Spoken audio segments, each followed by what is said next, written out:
Okay, welcome to part 5 in this module on leading change, where we're going to finally talk about some principles of how to actually help make change. And I want to focus in on a particular author named John Kotter, who there are actually many, many great authors out there on the topic of managing change and leading change.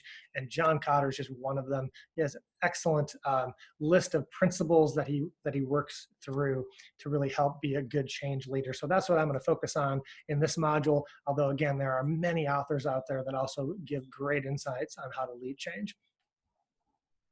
So Kotter basically introduces what he calls 8 principles for leading change. 8 principles that we need to keep in mind as we're trying to successfully implement a change in any group or organization. So I'm just going to give us a quick overview right now. The 8 principles start with, number 1, creating a sense of urgency to change. We have to first create a sense of urgency to change. Second principle is we need to form or build what he calls a guiding coalition, a group of people that are going to help us make this change. Third principle is to make sure you form a clear vision and a strategy about where you're taking people, where they're going, what the change looks like, right? Fourth principle is to make sure you enlist and engage people via communication to engage with the change to make the change happen. How do you enlist and engage people via communication?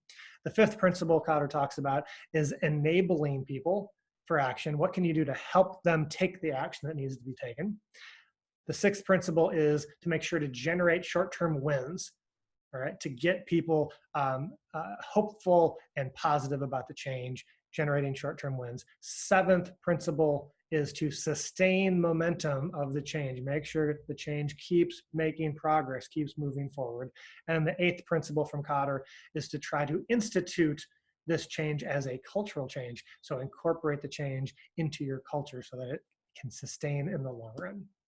So in the next videos, we're going to walk through this model, these 8 principles in detail. And what I'm going to want you to do is apply Kotter's model and his principles to your actual real life situation. So right now, at the end of this video, I will really want you to take some time and think about what change are you currently going through as a ministry, as a business, whatever, and or what kind of change are you anticipating going through soon.